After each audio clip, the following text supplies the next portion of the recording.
Welcome back to The Deep Dive, where today we're diving headfirst into the world of Mencía.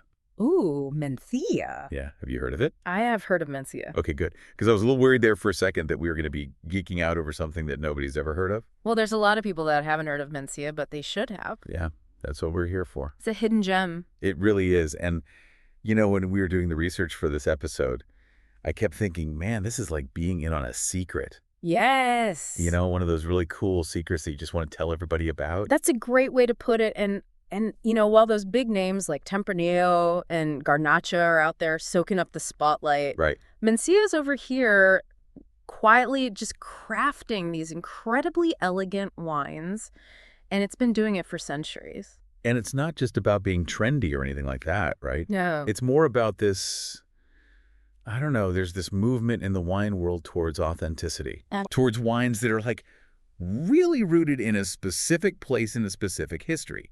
And Mencía has that in spades. You're exactly right. It's like every sip is connected to centuries of tradition and winemaking history. So paint me a picture here. Okay. Because you mentioned ancient pilgrimage routes. Yes. And I'm picturing monks tending vineyards like something out of a movie. You're not far off. Okay. Imagine, you know, those old pilgrimage routes, the Camino de Santiago, Right. and you've got these monks tending these vineyards along the way, making wine for travelers who are looking for, you know, a little solace, a little refreshment. Wow. That's Mencía. That's the legacy we're talking about. That's incredible. It's woven into the very fabric of Spain.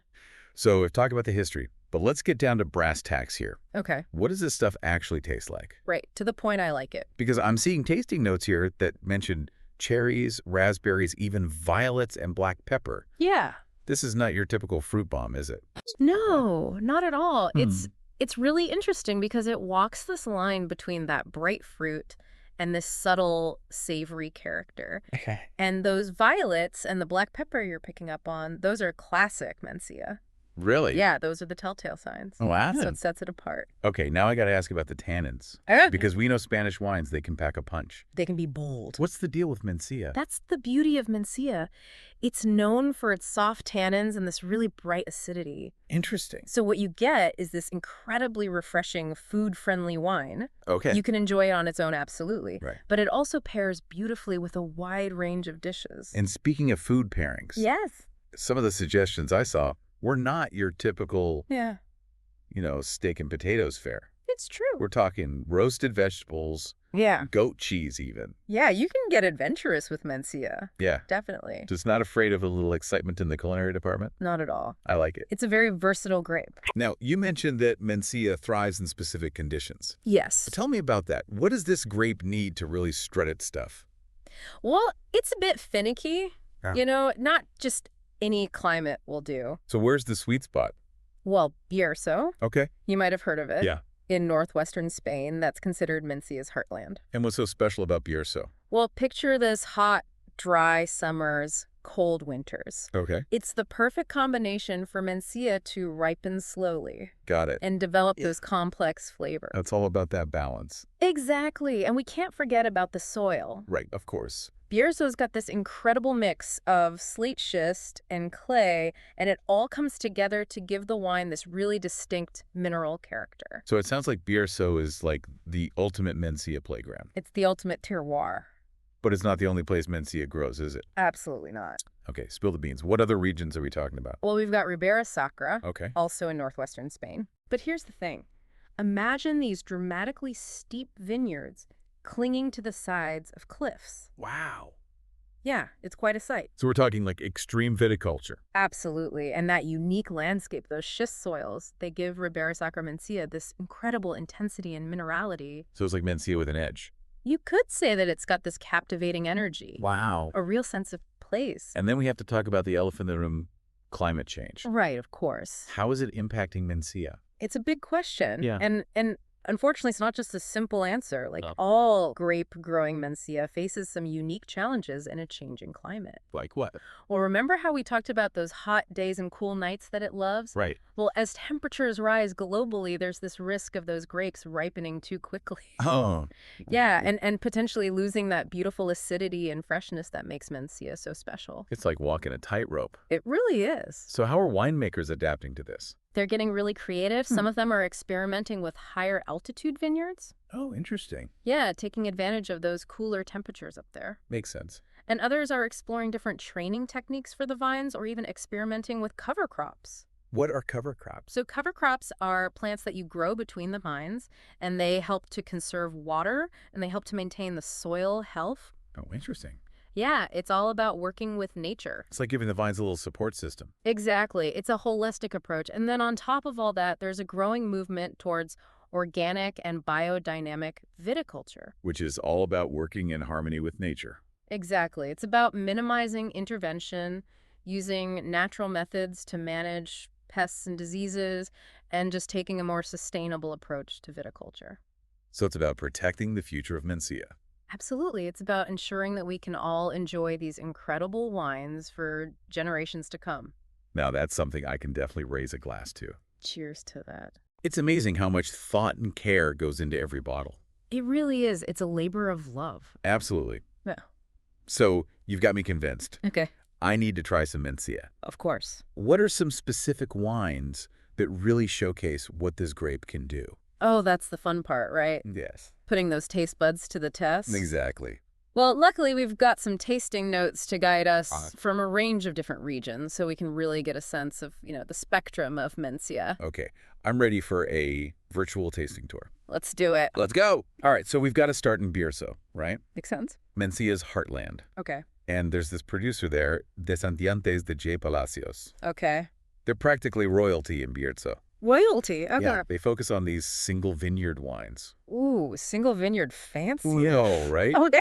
But it's because they really want to capture the essence of each unique site. Each vineyard has its own personality. Exactly like a fingerprint. Yes. So their La Farona, for example. Yes. This wine is incredible. It's known for its depth, its complexity. I'm seeing black cherry licorice, even smoky earth in the tasting notes here. You're getting, it's like this beautiful expression of the soil, the slate, the iron woven into the earth. Okay. But then it's got this gorgeous floral note, almost like violets. Interesting. Yeah, it's layered, it's elegant. It's the kind of wine you want to curl up with by a fireplace and just savor. I could get behind that.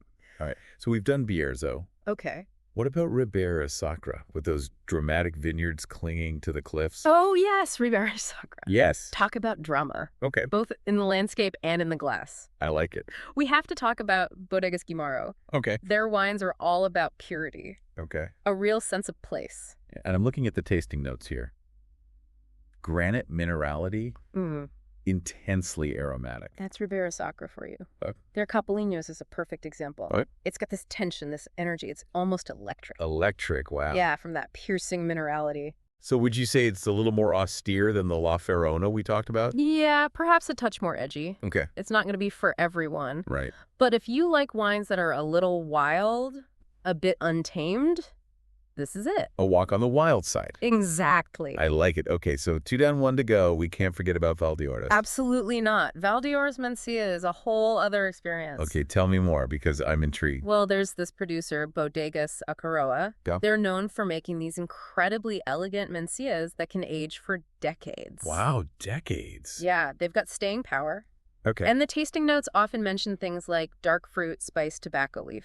Okay, so a bit more robust than the other 2 we talked about. You could say that their Et Curva is a great example.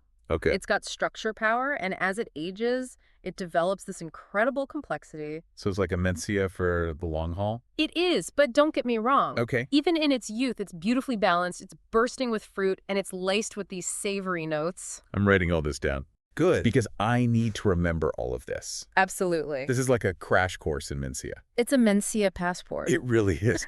Okay, so we've talked about the wines. Yeah. But I want to circle back to something you mentioned earlier about Mencía being part of this larger trend. Yes. This thirst for authenticity. Right. What does that actually mean? Like, what is it about these wines that's captivating people right now?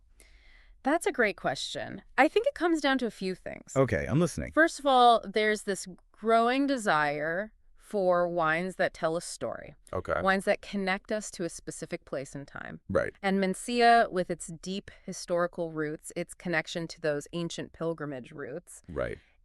it has that story. It's got a narrative. Exactly. It's like you're sipping on history. I like that. But it's more than just a good story. Right. It's also about this growing appreciation for wines that express a true sense of place, Okay. a reflection of the soil, the climate, the people who crafted it. Terroir. Exactly. And Mencía, with its sensitivity to its surroundings, it embodies that beautifully. So it's about transparency. Yes. Knowing where your wine comes from. Absolutely. Appreciating the hands that made it. Exactly. And in a world that often feels increasingly disconnected. Right. I think there's a real comfort in that. Yeah, it really makes you stop and think about, where your wine comes from, the journey it took to get to your glass. It's more than just a beverage. Exactly. It's an experience. And with Mencía, that experience is steeped in tradition. Absolutely. Centuries of it. Generations of families who have dedicated themselves to preserving this craft. Wow, and doing it in a way that works with nature. In harmony with nature. Which brings us back to, those climate challenges we talked about. Right. With everything that's going on with Mencía, do you think this grape has staying power?